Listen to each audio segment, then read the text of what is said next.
So everybody, this is February 26th tonight.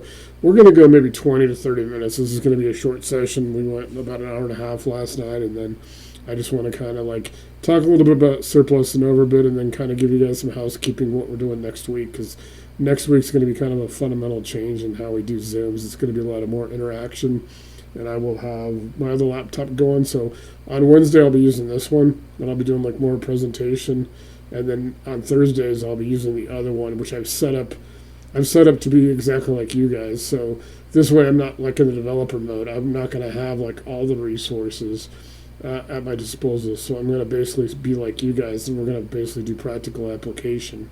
If I get in trouble and stuff, I just have to wing it. But I want to kind of like get down, kind of all be on the same level and kind of work out different scenarios and for different asset classes and things, so we can kind of, it helps build skill sets for people, especially because sometimes I feel like I want to share like all the information that I have on screen, but if I sit there and read, it would turn into like hours.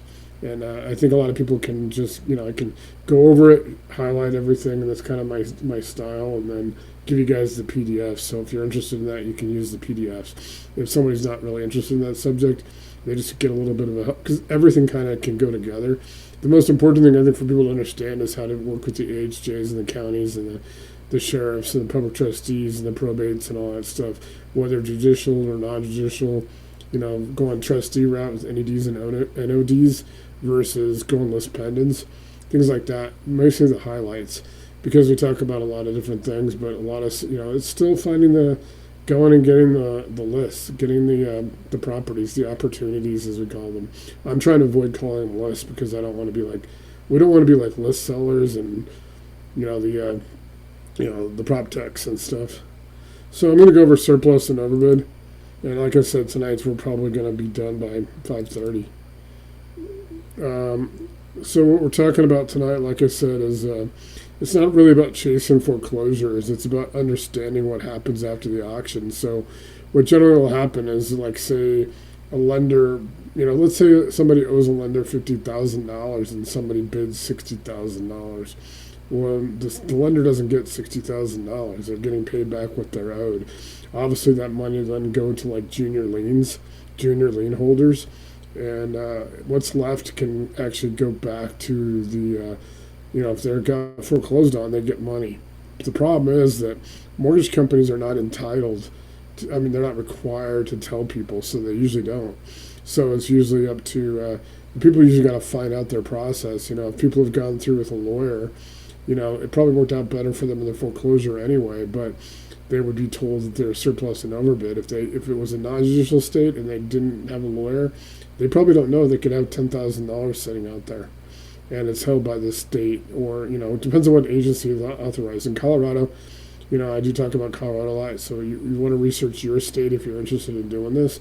But you also want to know about this no matter what you're doing. But this is a good opportunity, because in some states you can earn as much as 10 to 40% of the fee. So let's say you go and recover $10,000, you could make $1,000, $2,000 just helping them. And there's a little bit of a process. Every state's different. And like in Colorado, you can't do this as a business for 2.5 years after the foreclosure. But there's a lot of properties that are available after 2.5 years, because the Colorado State Treasurer holds onto this money perpetually. And like one time and it wasn't a foreclosure obviously, but one time my dad got like $1,700 and I found it for him. I got like $400, and it was like a close. I don't even remember what it was from on my end, and he didn't know on his end, and he'd been owed the money for over 20 years, and it sat there. It doesn't collect interest here, but he got $1,700, and it's pretty cool from the state treasurer's office. So it's kind of cool, but the same thing, in Colorado they hold on to this money as well. So, like I said, it's statutory, it's process driven. It's not hyper legal. This is a niche. It's definitely a niche. So you guys are doing it the same AHJs many of you already work with. It's just a different monetization lane. So you got a foreclosure auction. You have a winning bid, total debt owed. If there's a bid, there's debt, there's a surplus exists. So you can figure out different formulas. We can look at these later. But these funds legally belong to someone. They belong to former owners, to junior lien holders, and heirs. So they do not automatically get paid. In fact, like I said earlier, no one is obligated to tell them. The court won't tell them, the mortgage company won't tell them. So the money sometimes just sits there, and people could have it, and $10,000 to somebody who just got foreclosed on, that could help them at least for a couple months, maybe try to get their life, whatever, maybe they got some other things they got to take care of or something to get back on track for home ownership again. Hey Scott, what's up? Got on just in time. We just got started. Talking about surplus and overbid funds tonight, which is a cool niche. So every state is different. So like I said, I'm just going to go back to Colorado. The public trustee system, the overbids are held by the trustee. Eventually, they're sent to the state treasurer. And they get a 2.5-year general claim window. If you want to do this and you're not here in Colorado, look up your state. You can look for surplus and overbids. You can use, matter of fact, like RCIC so loaded up with it now that you're able to find it like in learning mode. Go to learning mode like we showed last night, and I'll show again tonight, and ask it for surplus and overbid in whatever state you're in, and it'll guide you through the process. And then you can even use campaign when we have campaigns ready to come out now. Campaign OS, you can use that to actually start marketing it, set up a Facebook group and a Facebook page, hashtags, and start openly marketing to people, and get the lists, because the lists are going to have the people, and they're going to like getting a phone call from you. You can if you can do it as legally business, you can actually contact these people and say, hey, do you know the lender there's $10,000 sitting for you? And it said, I can help you. You offer to help them, and you can, like I said, you can make, it depends on the state, you can make anywhere from 10 to 40%. So Nate, I have a quick question, if I may. Yeah. The process and now I'm talking about Colorado. What you're saying is if there's an overbid that exceeds the debt, then it ends up as surplus, and it's not given automatically to the borrower. It needs to be applied for. How about if there is a junior, like a second trustee, does that automatically apply to them? They get to, because they've been notified.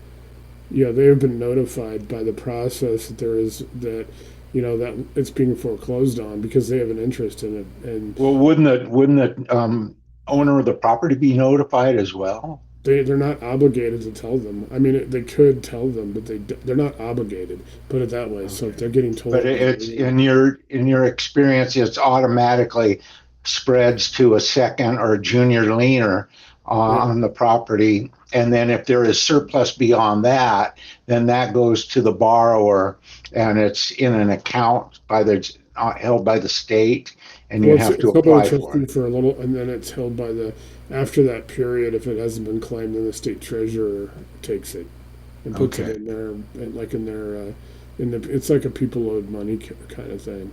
In Colorado, though, you cannot do this as a business for 2.5 years. At least you can do it as a business, but you have to wait. Your clients would have to have 2.5 years since they're in foreclosure. So it's kind of cool. And then we talked about New Mexico, because Amanda's from New Mexico, so I looked a bunch of stuff up for her this morning. Judicial foreclosure, so they're different. I didn't know New Mexico is really tight on stuff across the board. Clerk of court holds the funds, and they require a motion to the court. So it's not like a trustee where you can go in and claim it, because they're entitled to it. If in Colorado, they're entitled to it. If they were the previous homeowner and there's no junior liens that have been filed, they're entitled to it. The public trustee just cuts them a check, or if it's 2.5 years later, the treasurer. In New Mexico, it requires a motion to the court. So so that's what people want to look at. So this can be a business opportunity, and it's a good one, because I talk about different ways that people can actually earn business, maybe while they're learning. Somebody wants to buy multifamily, or they want to do something larger than maybe just flips or rental properties or STRs, something like that. This is a good way to build up a little bit of income while they're learning. We use a learning mode to learn anything, build up their business. So there's a little bit of a side hustle that could accompany whatever other real estate business people are doing. So it's contingency-based model. You can't charge a hourly or retainer. It's contingency fee in most states. So again, you have to kind of look up your state. So there can be no upfront fees. It's public record driven, and we're already dealing with public records. It's documentation heavy, and it's compliance required. So you are not creating money; you are facilitating recovery. So you are basically like a surplus and overbid funds recovery agent. This is pretty much what you are if you're doing this, and that keeps the ethics clean. So your workflow, you monitor the auctions, we already know how to do now because of the AHJ. You can set your agents to find these, and it'll tell you now surplus and overbid funds. It tells me on my updates, like the ones I posted earlier today on Facebook that I got. It actually had a couple of surplus and overbid opportunities. So you confirm the surplus, you identify the claimant. You already know who the claimant's going to be, and that skip trace is going to be you're going to make their day in most of the case. These aren't people. Maybe they're a little bit upset because they lost their house, but you can go and say, hey, I got $10,000 or $15,000, provided you don't have any junior liens. That could be like a HELOC or something. You get that money. I can help you through the process. There's a way to do that where you can contact them and use empathy and all that stuff, and kind of like in a probate situation, but try to let them know that you can guide them through the process and help them recover that money, and things like that. You secure an agreement, so we can generate an agreement, and our RCIC can generate that. You file the claims, and then you track disbursements, so it's pretty cool. So we're getting to compliance. Like I said, some states regulate surplus recovery services, some states cap fees, some states require specific disclosures, and some states prohibit certain solicitation tactics. So if you don't understand your state statute, don't do this. But go ahead and, like I said, if anybody's interested who's watching the video who's not on tonight, I can help people, but then, you can have RCIC help you set up the business, and in learning mode, just ask what, I would set up a project just like I talked last night, surplus and overbids, niche or whatever, and then just use learning mode and then do all your research. It's pretty good. It's a pretty good business to be in. I've actually been thinking about it, and I did not know anything about this until September, believe it or not. Just setting up, doing all this stuff to build RCIC. One day it just popped in my feed in here, and that's how predictive it is. Because I was looking at, I asked, and I believe what other niches could real estate investors have for side hustles to earn income and cash, while they're building their, so they're goal setting. Like I said, somebody wants to go buy multifamily, or they want to build a portfolio. They may not have all the funds right away. So here's a couple, side hustles that we're talking about where people can go and earn some substantial money because, you get in the right states and you start building a reputation. There's, Colorado, I got 15 counties I could deal with right in the metro area, from Larimer down to Pueblo.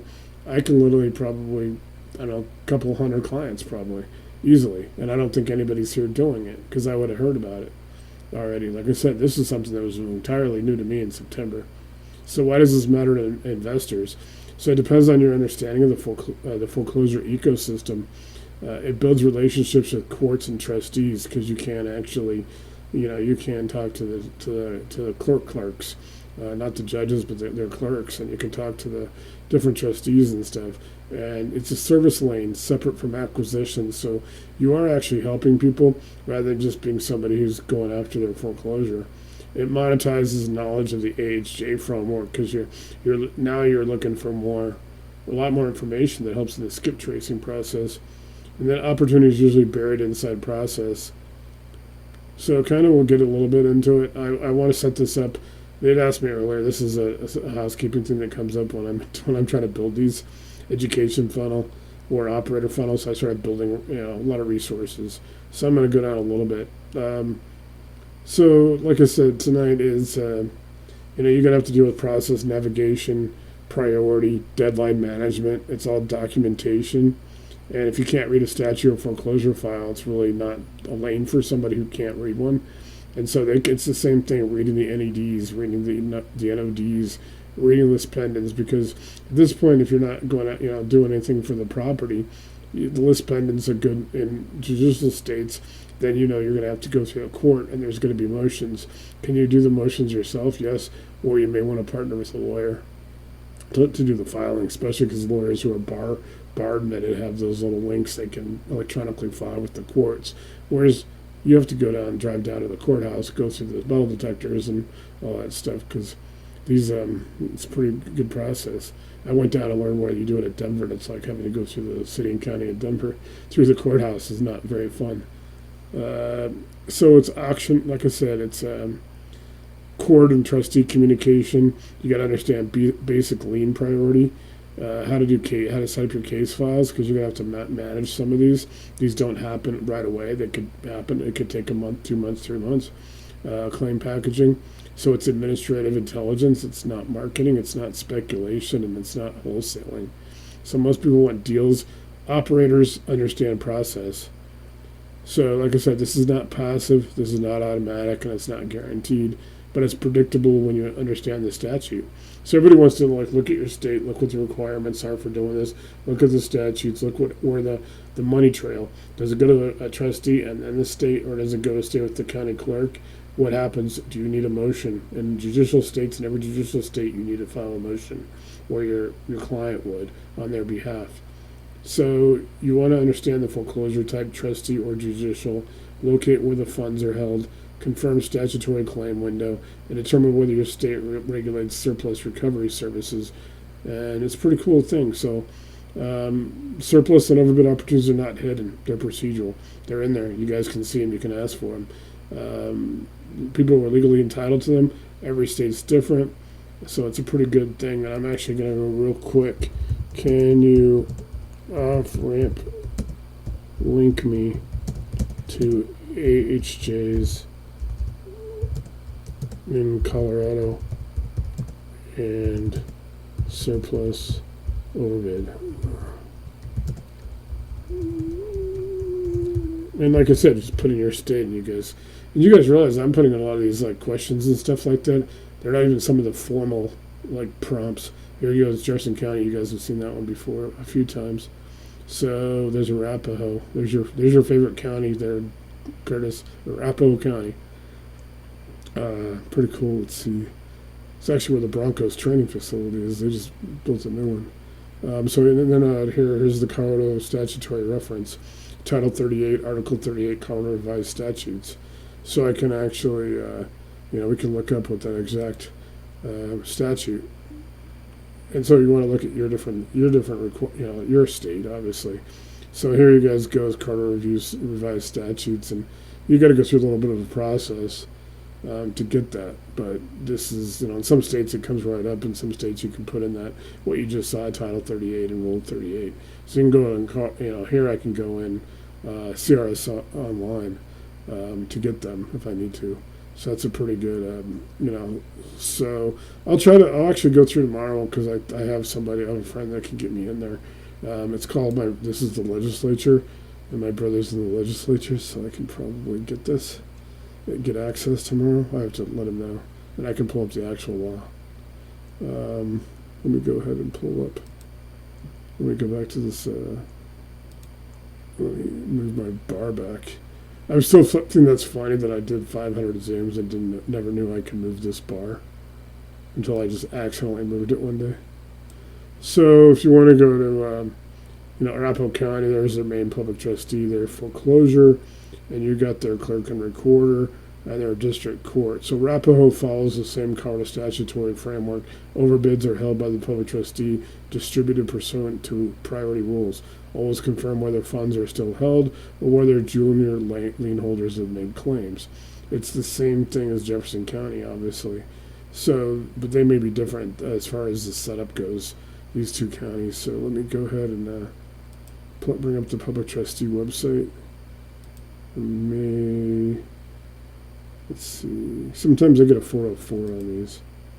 So let me go ahead and see how that foreclosure. Jefferson County has been. At least I can get directly to it. Because lately, there you go. Just take a second. Oh, there's the sheriff's. I don't know where the sheriff's coming up. Nate, it sounded like what you read, that the junior leaners have to make a claim. Yeah. You just read that.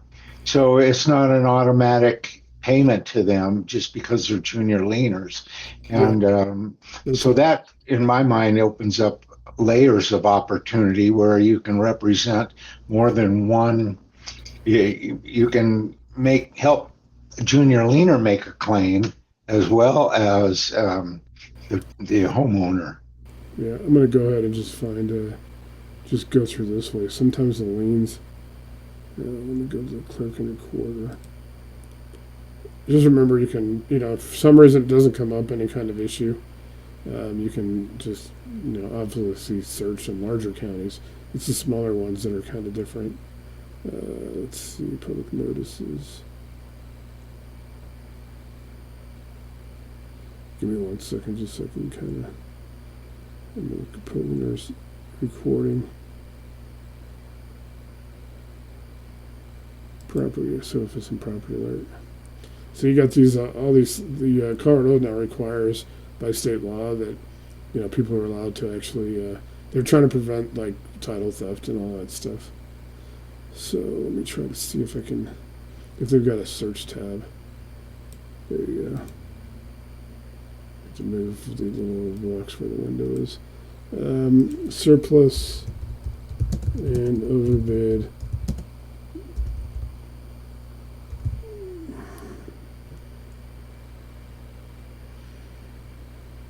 So here you go. This will bring it up. There you go. So overbid information for this is Arapahoe County, Colorado. So first applied to any deficiency as indicated on the holder's bid. Upon the expiration of each redemption period, any remaining overbid is paid to junior leniors who have duly filed a notice of intent. So yeah, they do have to file to redeem up to the unpaid amount of such lien. Any remaining overbid funds are due to the original grantor on the foreclosed deed or list. The public trustee will publish a notice of overbid funds in a local newspaper. So, and then the public trustee holds any unclaimed funds in escrow for 6 months from the date of sale, at which time they are transferred to the state treasurer as part of the Unclaimed Property Act program known as the Great Colorado Payback. And there's now it is now illegal to charge a finder's fee to help a homeowner recover overbid funds until at least 2.5 years after the foreclosure sale.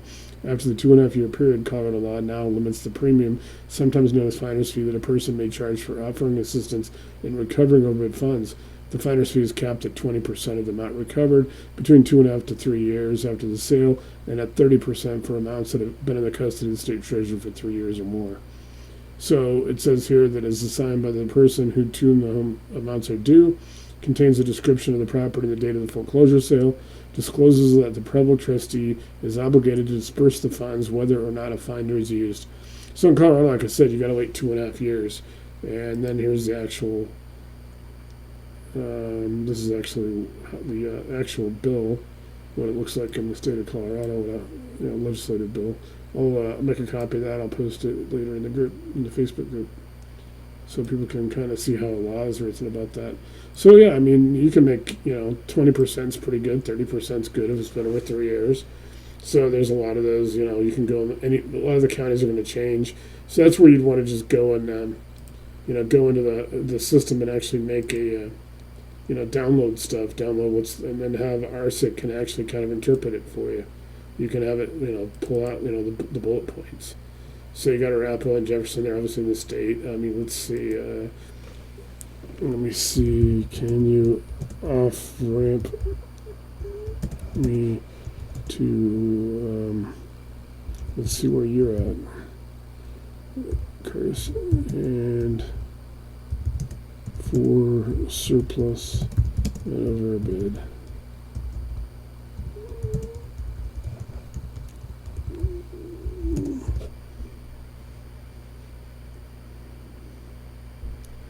Primarily non-judicial deed of trust. We'll call it excess proceeds. So here you get your state, statutory as under Nevada's laws, Chapter 107, which is I can pull that up too, and it talks about the same thing. This is just a foreclosure. I'm trying to see real quick because there's Clark County. Obviously, I'm trying to see what's going on. Trustee sales are typically conducted by private trustee companies, not the county itself. I'm trying to figure out what the difference is for you, for your state, as far as Nevada in general. So in Colorado, public trustee holds the overbid. In Nevada, the trustee, private entity named a deed of trust, typically holds the excess proceeds. This changes your workflow.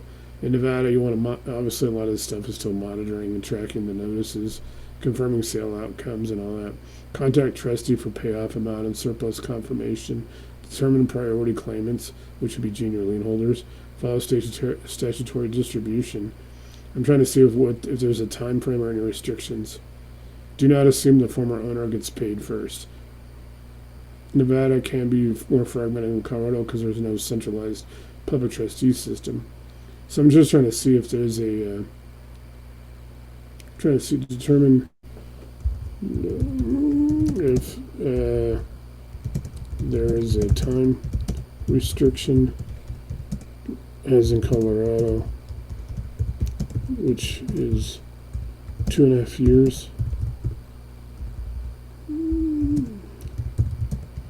before you can help someone, and what and if there are rules and caps about finder's fees.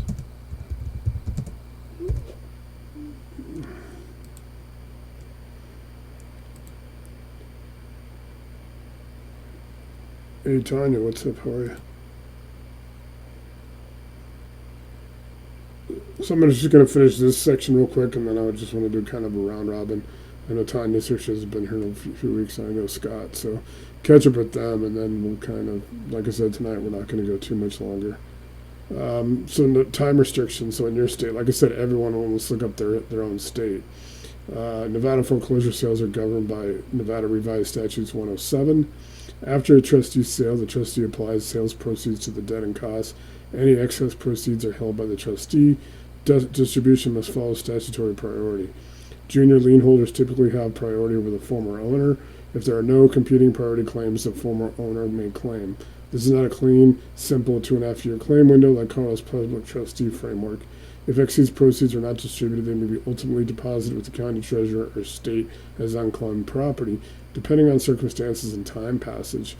Nevada's general abandoned property status governs unclaimed property once funds are to the state. Property is generally presumed abandoned after a dormancy period, often 3 to 5 years, depending on classification. After transfer to the state treasurer, there is not a short, hard cutoff like Colorado's 2.5 year foreclosure window. And of course, meaning that's just that you can't, as a business, help people for 2.5 years in Colorado. So every state's different. And then operator takeaway. And then getting the finder's fee. So this is where you must be careful. Nevada does regulate certain foreclosure-related distressed property activities. So you would want to look up Nevada Revised Statute 645F, Foreclosure Consultants Act. If you are engaging with an owner in foreclosure and offering assistance for compensation, you may fall within foreclosure consultant definitions. Contract form requirements, cancellation rights, prohibited conduct, disclosure requirements. Additionally, Nevada's consumer protection statutes. There is not a clearly stated universally statutory cap like some states that cap surplus recovery at 10% or 20%, specifically labeled as surplus recovery cap in the same way other states do. So, obviously you got a lot more restrictions. So It's almost identical to California. yeah, I mean, it's a little stricter and stuff like that. And it breaks Well, up. California and Nevada share a lot of similarities in that respect. So I've dealt in both states, and that that foreclosure consultant act is very similar to the one that we have in California. You have to really watch yourself when you start to enter into negotiations or discussions about somebody in foreclosure. You have to really watch what you do, because if you cross that line, you're opening yourself up for a big liability. Yeah. All right. So that's kind of what we did with surplus and overbid. If anybody wants to pursue this as like an opportunity, let me know, and we'll try to build this inside your RCIC, not just mine. So the other thing is, guys, exchange will be available on Sunday. I worked on it today a little bit. I'll kind of show you guys real quick the GPT for it. While I do that, let me try to introduce a couple people that are. Let's see. Scott was here. He's like busy. Let me just say, Tanya, how are you? I'm good. I'm good. I'm just eating, so that's why I didn't. Oh no, I just want to say, if you got any updates or just, I know I'm that's stalking tonight. cool. Yeah, let me know if you need anything. Hit me up on Messenger or whatever. I can help you build. I do. I will need that. So thank you. Yeah, no problem. because they're trying to also get you and Scott, but Scott apparently left. Scott's an ATF agent in Michigan, so sometimes he's actually like at his office, like in between cases. So he checks in, and then it's like, oh, I'm working on this. It's kind of an interesting job. So these are the Explore GPTs, and like I said, we got, like I said, we got my GPTs, and you guys know. So we built Exchange. There's Capital. There's Operator. There's Campaign. This is going to the RCIC Prompt Assistant is what we're obviously we're calling Core. That's this one. That's the one we're on. So if you guys see Core out there, just don't be like, hey, is there something new? The new ones have it. I can ship you guys now. I can get everybody Campaign and Operator. Like I said, Capital will be ready on Saturday, and then I'll put out Exchange. So Exchange is going to be, it's pretty cool. It's a structured system for opportunity relocation. In other words, it's a fancy word for like wholesaling, but really wholesaling. And if you like Bill Danagella showed us when he had 325 properties, let's say you get 20 properties, they're all phenomenal deals, but only 5 might work for you, but the other 20 might work for other people. What do you do? So I'm trying to set up a system where basically people can almost reallocate them to people in the group have first priority, but we're going to set up like a program with a council.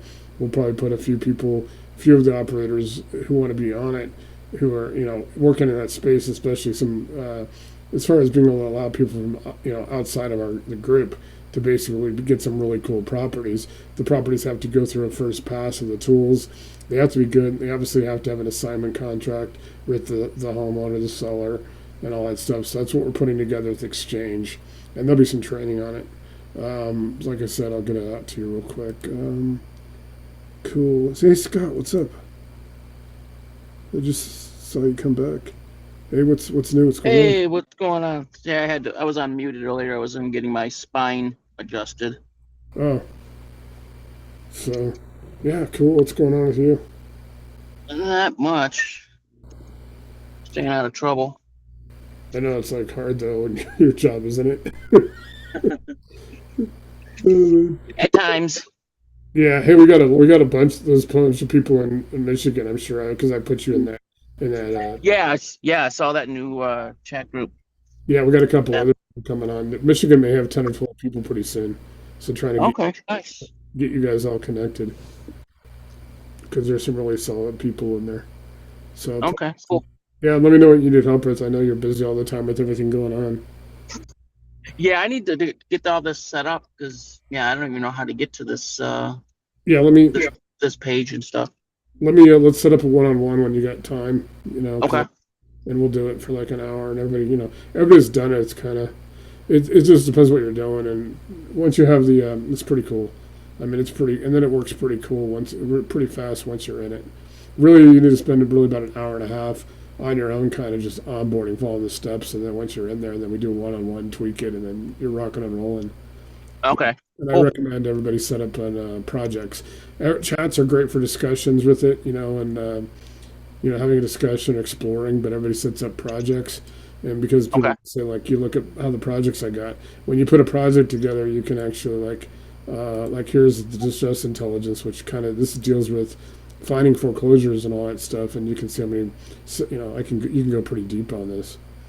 Right. As far as Okay. different topics. So I tell everybody set up projects, and that's where you run everything. Like if you're doing short-term rentals, you may want to have a short-term rental toolbox, and you set that up in project and put all the little tools that we can create, like ARV to run ARV, pull comps. We can do skip tracing now. A couple of the operators are testing skip tracing. We Okay. so man, everything we're doing, everything people want to do, we've been able to figure out and tweak and develop something that actually, Nice. because skip tracing is usually, people pay a couple $100 a month to trace like 10,000 records, and it's like if you're getting Right. records this precise, and you're getting it from like the county clerk or whatever, because the AHJ. I mean, you're in law enforcement. You know how they have to be accurate in the government. Right. Yeah. So if you're getting it this accurate, it's accurate. It's not coming from a wholesaler distress, a list seller, a Right. prospect. Yeah, I'd rather have 1 or 2 accurate numbers than getting 1,000 phone numbers from the Yeah. internet. And here's the thing for everybody that's on. Here's a little trick, guys. Go look at any property that you're looking at, especially if you're getting them this raw. Because like literally this morning, Jefferson County and Colorado, Arapahoe County put out their NEDs, their Notice of Election Demands. They were published this morning. That's as fresh as you can get them. Go look to see if that property, because it's usually on the same website, the same county. You just have to go over. It could be the building department, the permit department, whatever they're calling it. If there's a recent permit, the contractor had to put the owner's name, number, email, phone numbers on the permit. And so, Nice. so I tell people I have never, as long as I've been doing this business in 8 years, until about a couple months ago, I didn't even think about that because we didn't skip trace. Nobody gets the information this raw because the wholesalers sure as hell don't want to give you more information. They just want to get you in that contract and get it gone and get their assignment fee. They don't want you to get all that. Now everybody's here able to cut those out, cut the wholesalers, the list sellers, the prop techs right out. I mean, literally, it's phenomenal. I think the guys in Savannah, Georgia, pulled 1,000 foreclosures in 2 days. Wow. And then Bill Danagelis, he showed us last week live on Zoom. He generated 325 using PropWire, not even RCIC, and he pulled it from PropWire. Okay. Generated about 25 different fields for free. Yeah. He built an Excel. He input in the Excel about an hour and a half before we did the Zoom last week. By the time we did the Zoom an hour and a half later, it'd take 325 properties down to the 25 properties that met his buy box, like in 90 minutes. And we're really getting within 1 to 3% accuracy, which I'll take any day, all day long. Yeah. Yeah, I've used PropWire and then FreedomSoft for my skip tracing. Yeah, cool. All right, man. Yeah, it's good to check in. Let's get together and get yours built. So. Yeah, definitely. I need to do that. Cool. Yeah. All right, man. Thanks, guy. Appreciate it. All right, man. Take care. Any questions, let me know. We're still on. I'm going to try to get a couple more people in. And Amanda, how are you? I'm good. Hey. Yeah, cool. Yeah, I looked around in New Mexico today, just goofing around. Realize how tough it is, that state is compared to mine. And everything. Yeah, Colorado was pretty open with a lot of stuff. New Mexico, like for example, my LLC, because I use a registered agent, it's completely anonymous ownership. Yeah, I knew that from looking around in New Mexico, because obviously, like I said, I still have friends in Las Cruces, and I kind of was following up one day. Actually, one of the battalion chiefs from Las Cruces Fire was doing wholesaling, and he was a flipper while he was still until he retired, and then he made enough money to move from Las Cruces. I'm like, I don't know why. Las Cruces is actually pretty nice, but I don't know. So yeah, man, I was just looking at like what you sent me this morning for Santa Fe County, and it's like, holy crap. I couldn't get hardly any information, just like you were saying. Like, yeah, I actually had to pay for a list, and I paid for it on the 18th, and they said I might get it on the 5th. You should be. I mean, I don't know. I sent you that stuff that I generated. I haven't had a chance to look because I'm dealing with a deal that was supposed to close either today or tomorrow. So, you know how that gets involved. Yeah, no, it's like priorities. You got to do what you got to do to get the deal. Yeah, you have fires to put out. No, I'm trying to figure out how to get that before the 5th, because you should be able to get that. And it generated a couple like under the New Mexico, whatever the Freedom of Information Act or whatever it is. And it generated like, here's the thing you can say, but really before you do that, especially if you're doing business with those counties all the time, you don't really want to go in there and do an FOA, do a Freedom of Information Act, like because unless you really want to, because I can see like, somebody gets upset with the county, or the county gets upset with them or something. Like, hey, you just sent a freedom of information, because it actually said like contacting them like directly or actually going to the office, which I would do. I mean, I'd go to Jefferson County at any time I get a chance to go there and mess with the. Because the good thing in our courthouse is you don't have to go to the metal detector to go to that side of the courthouse. Yeah. So it's kind of cool. I like going and messing with the people there now, because they always know what I'm coming to look for. And it's like, it's a different if you go in and talk to them and tell them what you're looking for. I mean, you would think that they'd want to help you because you're helping them do their business. You would think, but government employees don't think like that typically. Okay. Yeah, I know. So Scott was still on when you said that. Scott's an ATF agent. Well, I don't know if Leo is the same as a government employee, but I hear you. Yeah. Yeah, I was like, no, he's awesome. We joke. We joke on every Zoom he's on because he has a cool job at the ATF. Like he gets to help people that are like get in trouble to like transfer their firearms to like relatives or sell them because they can't like drive with them when they're not allowed to have them. So it's kind of a cool job he has with the ATF.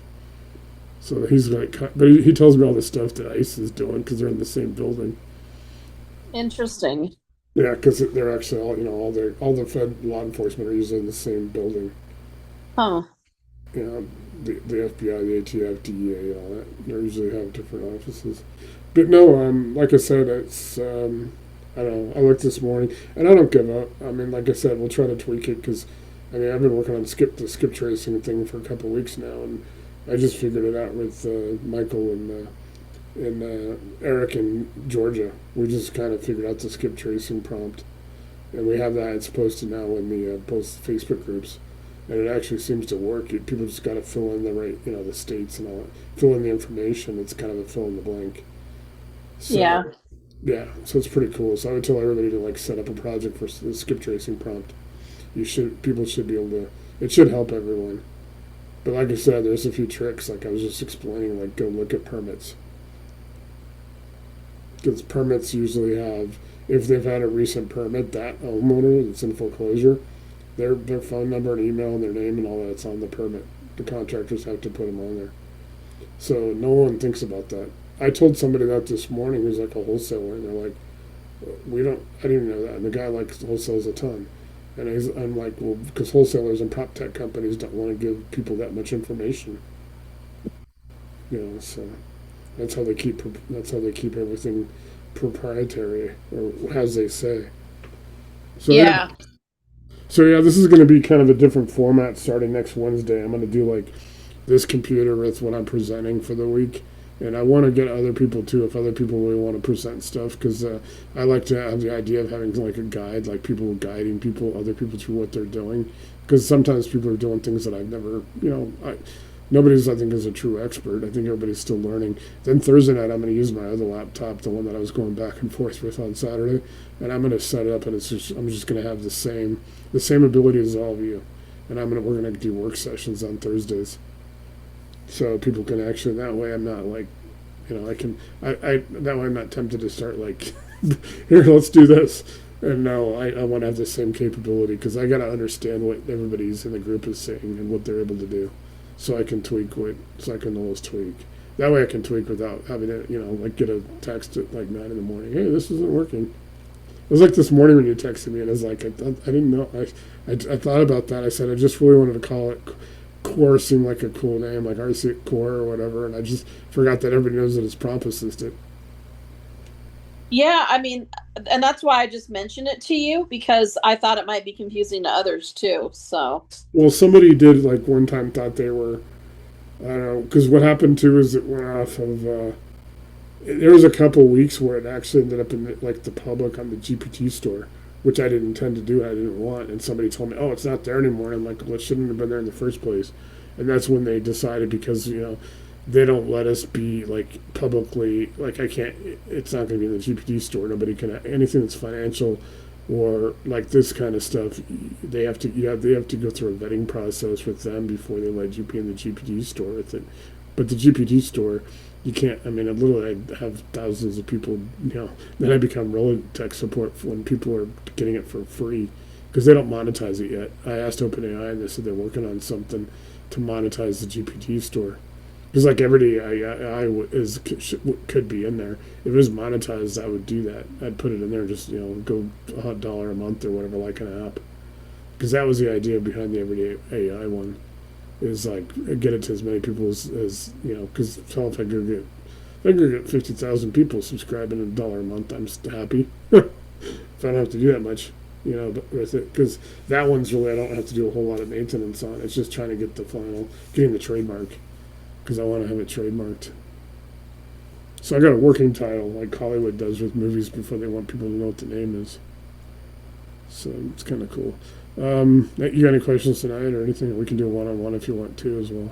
I'm trying to get at Oh, least one on one with everybody like the first month they're on board, just so I okay. can understand their business. And I like then you can share screen with me so I can see yours and see how you've set it up, and maybe I can kind of just point some things out. Not like mine's any better. Like Curtis can tell you. Curtis tell everybody how I didn't wasn't using projects till about a month ago. I've got like I don't even really touch chats except this morning. Oh, here's something else. I'll show you guys. Just saw me post this on Facebook. These three of my chats I just got today. I got four of them. But one of them was for my maintenance stuff with OpenAI. So out of my 10 agents, I get 10 reports a month. So this one will have like I do like a distress roll up seven. It goes through all 7 days. I get a top 25 actionable opportunities. So it's pretty cool. Kind of show everybody kind of what it looks like, and then we'll take a few more questions, and we'll try to end a little early because my brain light also burned out. So I'm like, I'm using my other laptop to try to light my space a little bit. So this is kind of one of the things that might take a second to come up. And so you guys will see a little bit if I show you mine. There's a little things that I still have to do. You guys can set these up, and some of these points that it has, like here you go, here's these counties. So it'll give me this report. So here's Thursday. So it can't like I have to do a few things like it can't go through captchas or logins or like you get into legal. Everybody knows what Pacer is. It's like a federal court like database where lawyers and stuff anybody can pay unless it's blocked. So I got to put a couple things in like automatic email. And so when I get these lists, like here you guys go, here's the Larimer County is Fort Collins, Colorado, for those who don't know. You got all the counties, Denver, obviously, Arapahoe, Jefferson, Denver Public Trustee. And then it gives me it'll actually give me the 10 top fastest micro, but I've got to actually put a couple things in. So when I talk about tweaking, even, I'm trying not to use up all my agents because I've got 30 agents available because I'm trying to use mine to help build this and help guide, help set everybody else's up. But if I was going to go all in, if you're going to go all in, you could have them do this. You could have them give you the 10 fastest micro markets. You could have, I get the top 25 actionable opportunities with address, APN, case number, status, all that. I can have it send all this stuff. It can send me a lot of information. And I can go, right now I was setting it up for 50 markets and 6,513 zip codes. By the end of the year, I want to be able to at least, get to 200 markets and all the sub-markets. So that'd be like almost every major metro area, and some of the smaller cities and stuff, and all the zip codes. I think there's just over 40,000 zip codes. So when I talk about like the more people, if we had 500 or 1,000 operators, people that were deploying just 10 of their 40 agents out to do distress intelligence, if everybody was, not everybody's going to be something. We're going to have multiple people, obviously in Michigan. We got 9 or 10 people there, Houston, those bigger areas. But if we were able to do that, we would literally crush all the other companies, the prop tech companies, because we would be getting all the information, like literally right away, and they wouldn't have very much to actually sell, or people would be because you get 30 to 45 days. I've kind of researched it, and like we may get the same as Deal Machine and PropStream and all them, and Goliath and all those companies. We get it at the same time, but the difference is you all get it. And when they get it, they have to process it. They have to organize, however they do it. It could be done with AI and stuff. It could be faster, but generally you at least have about a 30-day head start. And they're selling it to 100 people. So imagine now you get these leads this morning when these counties and put them out at 9 o'clock. You could literally be on the phone with people by 10:30, 11 o'clock, or be sending out texts or whatever. That's fast. You can get it out. And these people have just been notified, because if it's a public document, they've been notified they're officially in foreclosure now in the process. And other than Fred and a couple of other people in the group who want to do early, they want to do late. It's hard to do late. You can't really get a first. It's going to take 2 or 3 months usually for noise to start happening before the filing happens. But when the filing happens, you get it. And there's also probate. And I saw 2 separate people like gurus pitching like, oh, there's 700,000 probates. Well, by the time you realize that not every probate's going to sell their property, sometimes it's going to go to an heir. There's different reasons. It could go down to like only maybe 3 to 5% that actually are going to be available. So you take 700,000, you probably get down to 35, 50,000 properties a year that end up being in probate where people can go act on them. Unlike foreclosure, there's 40,534 foreclosures in January. It'd be pretty easy. So you tack on a few you get up to 350, 400,000 foreclosures a year. Those are all actionable. You throw in those 50,000 whatever probates. You throw in some evictions, maybe 50,000. Whatever is actionable. You still end up with about 500,000 properties. So it's pretty good. So you guys are able to set up all your everything, to go out there and get as many as and you get them exactly what you want. It's either near exact or it's exactly what you want in the markets you want. And so, like those are GPTs that you're setting up. Is that right? They're not projects. They're GPTs.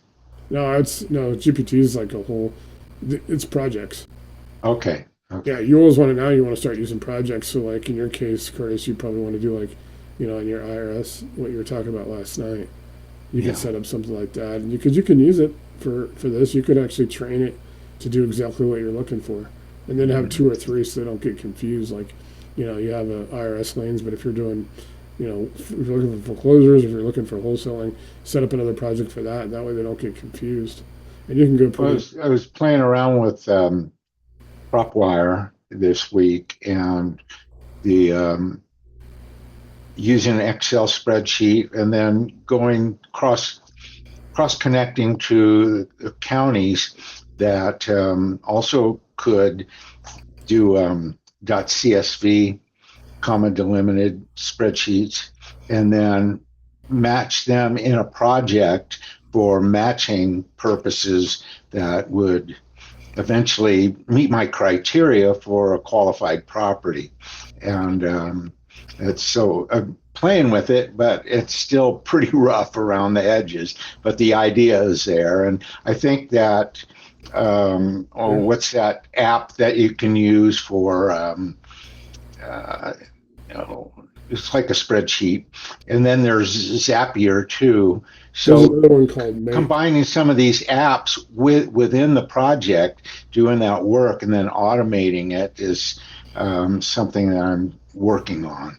And so what I'm learning, and I'm going to have to probably do a night on this, and put some kind of guide together.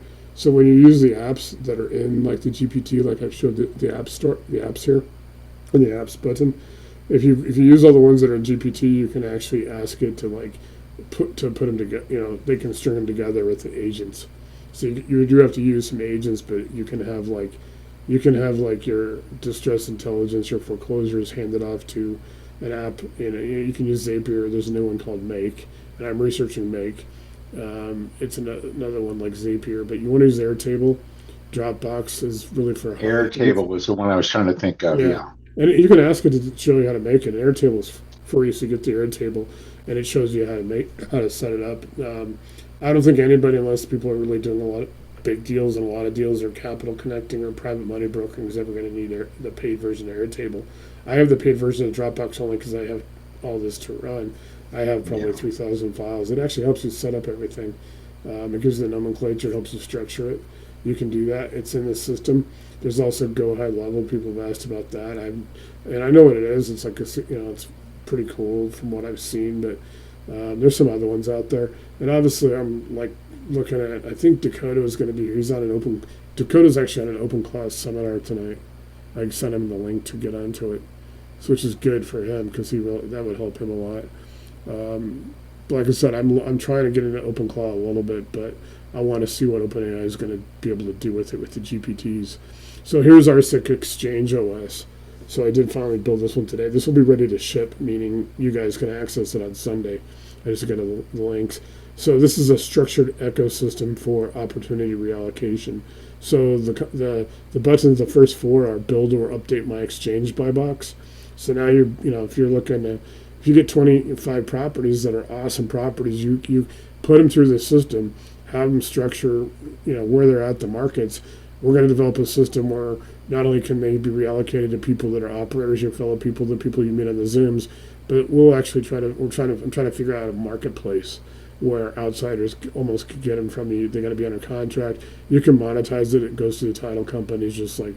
So I'm working on that part, but this part is at least people can start like organizing, reallocating properties or opportunities. Then it has submit a deal that missed my buy box. So it may not be, like I said, it may be a deal, maybe in Bill in his case where he's at.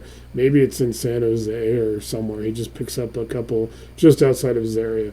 He doesn't want to do them, but they're really good deals for someone. Why not make 1 to 3% or something like that, like a fee or something? Because people could just do that as an income stream, kind of just like doing the surplus and overbid funds. Generate a council brief and there's going to be a council, and I'll look for people who want to be volunteers who will kind of run it. Pretty much people that are using the exchange, so they become really good experts at it. People who can do a lot would be like a council, and that kind of approves like who gets to access it. Because one of the things I want to do is if we're using outside people, it obviously kind of promotes the group as a whole. And the more people in here, it doesn't just it benefits you guys actually more than me, because you guys get a ton of resources. It's the more people that we can get to become operators, the more resources I can try to build. And then suggest the best fit operators for this opportunity. That'll be ready to ship on Sunday. So when you say ship on Sunday, are you going to ship out the Bitly link, or how does that work? Yeah, the Bitly link. It's just a term. I'm trying to use terminology, you guys, because Curtis, you guys are going to see this as OpenClaw and all these things. That's a term these guys use. I don't know, Mandy, you probably see it all the time because you're in a lot of those groups. They call it shipping. Like, hey, I know it makes sense. I just was wondering about there's like the ones that are already ready now that you had 2 more beside core. Are you going to ship those tonight, or I will ship Capital? I'll ship Capital on Saturday because it's ready to go. I just want to. What I don't want to do is ship all 5 to somebody and then they get overwhelmed. Like, what do I use? Because everybody wants to use core, which is Prompt Assistant, the one we're on right now. That's the bread and butter. You always want to use that one. Some people may not need Capital. Capital's designed for for multifamily, commercial, real. It's for lender lists. It's all the lenders. It's assess my capital readiness for institutional lenders, stress test my deal assumptions before capital submission. What weaknesses would lenders likely flag in this deal? What documentation disclosures should I incorporate? So people who can build off of this and gets into more like syndications, using accredited investors, SEC type stuff. So not everybody's going to need capital, but it's good to have it. And just because if you grow faster, you don't need to go out and find resources because the resources in this area cost a lot of money. And then you got the operator one. Campaign is the one that most people use because operators also. I'll talk about this one. Operators is a structured operating system for real estate operators in multi-agent era. Deal standards, stress testing, AHJ scoring. Like what AHJs are really good. What they get information out. The easy to use. They don't have paywalls like everything Bill deals with. Execution tracking, and then operator performance indicator discipline. Switch to weekly operator mode. Build a full seller lead campaign for my off-market properties. Expand my campaign. I want to target a new niche. Audit my funnel. Leads are coming in but not converting. So that's an operator OS, and I can ship that one as soon as there's links. I want to get the links that actually because some links when they're really long they can break. Somebody just goes and inputs one and they just don't copy and paste all the digits. And then it's like, hey, this didn't open for me. Well, you didn't, because I can't see that. I have to just remind people to copy and paste the whole link. And then you got Capital, obviously, but campaign. So we're all in. I don't know why I did that. It should pop up in a second. Oh, here's Codex. I don't know why I got into Codex. Don't look at Codex. I'm trying to get it back to it out of it real quick. Let me stop share. Codex is awesome, but if you're not coding, don't get into Codex. So Capital, you got campaign, and I'll bring up campaign, and then we'll kind of close out if we got any questions. So campaign OS. So structured marketing operator. So this is marketing. This is like having your own AE. So you want core and you want campaign. The other 3 are just really if you want to do exchange, maybe that one. If you're doing really big deals and stuff like that, if you're a lender or investor, then you want capital.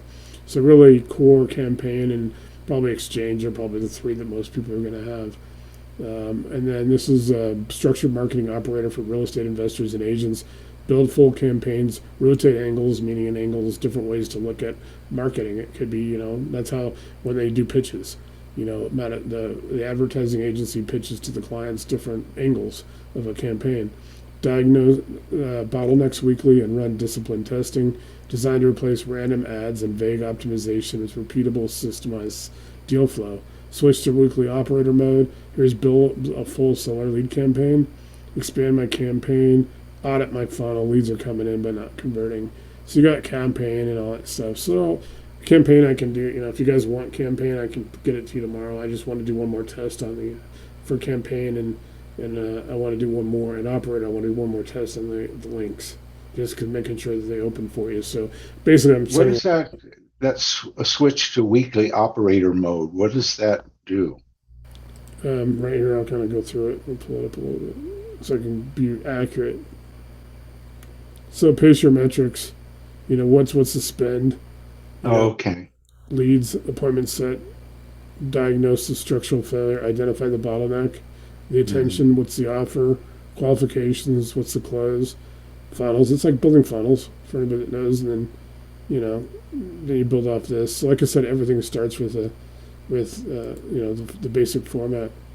And I'll run everybody through it if they want it. Anybody wants it. The ones people are going to want is going to be like campaign and exchange, unless people are doing like syndications or buying a lot of stuff, building portfolios, and they might want an operator. You guys can have all 5. After this Saturday, I'm going to basically do everybody gets core, and they can choose 2. And then there's another price if they want all 5, or they can buy. I'll do some different things, and I'll probably do them in the Patreon store. I have a store where they can actually get it with the actual link, and then they're in that community for that module. For you guys, I give you guys a link to it. And it's free, and it just gives you like a year access. I have to renew it every year. They don't have and I can. That's usually a better way to do it because I can put it in there and I can update those. Or if I have, because that's how we're going to do probably a marketplace. Will probably be like Patreon's a lot more secure than Facebook. I've had people in our associates group just like, I had to back off on moderators because some moderators just start letting people in, and I'm like, hey, I got 12 new people, and I have 40 people in my queue at pretty much any one time that I talk to every day, trying to like, hey, most people the big hang up is still on the AI. There's still a lot of people that think the AI is either too technical for them or it's not accurate, and it's actually completely opposite of that. I think I can. I don't know. I think anybody here can honestly say, if I do a couple one-on-ones and stuff like that, everybody can pretty much get the basic functionality down. It's when they start getting into like, there's things that people start getting into. Like, I think Eric was getting skip tracing. He's way ahead of me, where I am on skip tracing. I had to catch up, and I just sent it to him, and he's like way ahead. I'd be happy with that. I'd be happy if 40 or 50 people are out there ahead of me. Because then, like I said, that I can tweak and I can help and I can build, but then I can also start working on new people. Because you guys remember also a key component of this is all the intelligence, all the input, everything you guys do helps each other. It's compounding.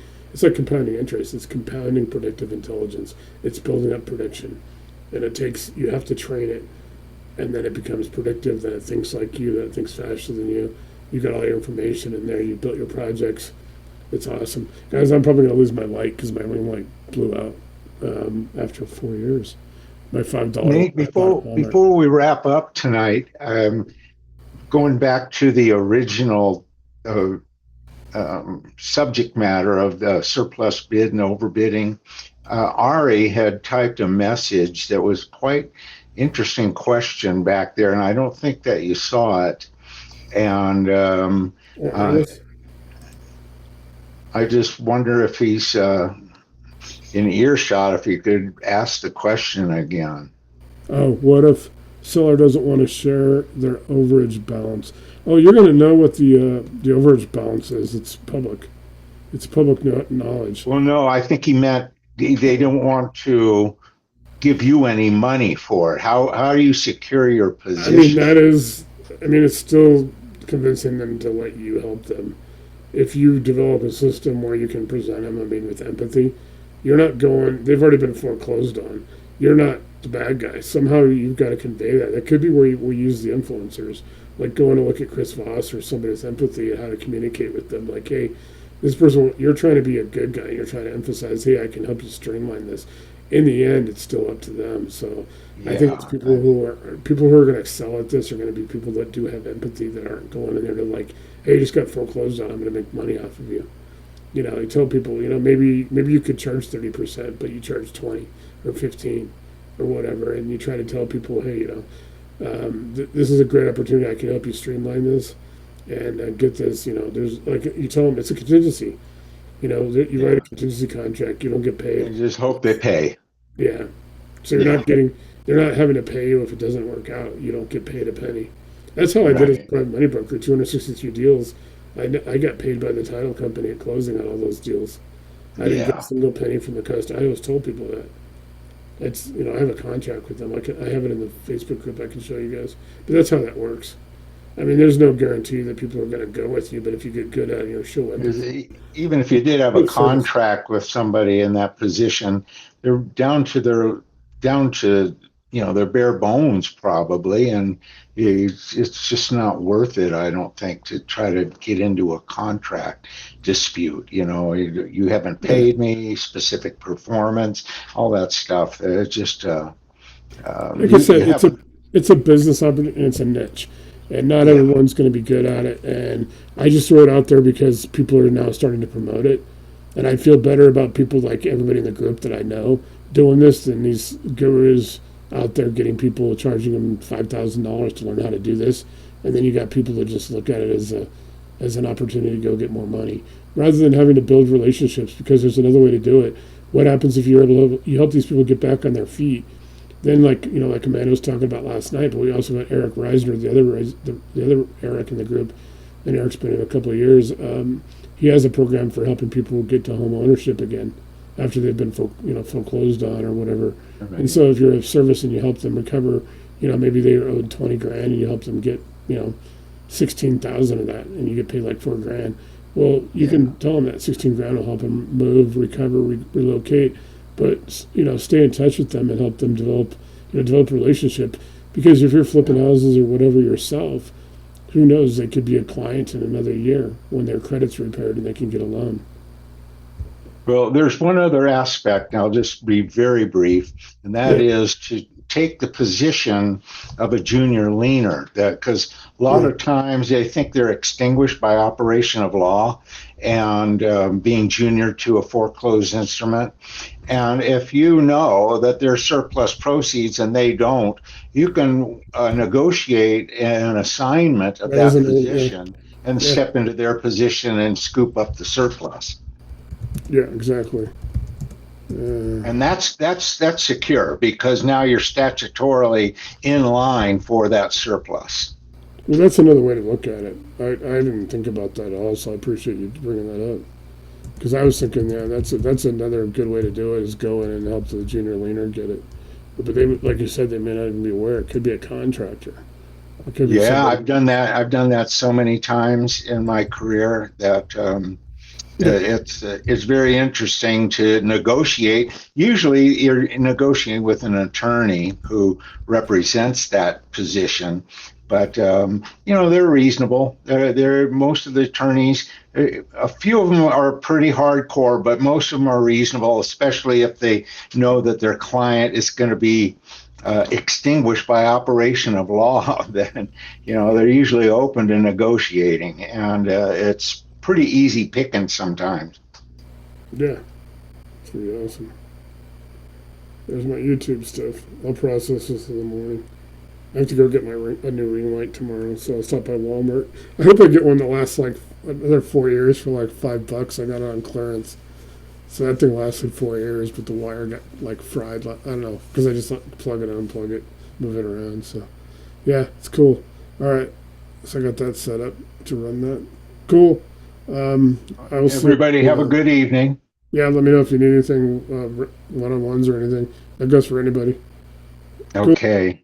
Thanks. Thank you, Nate. Okay. Appreciate it. Yep.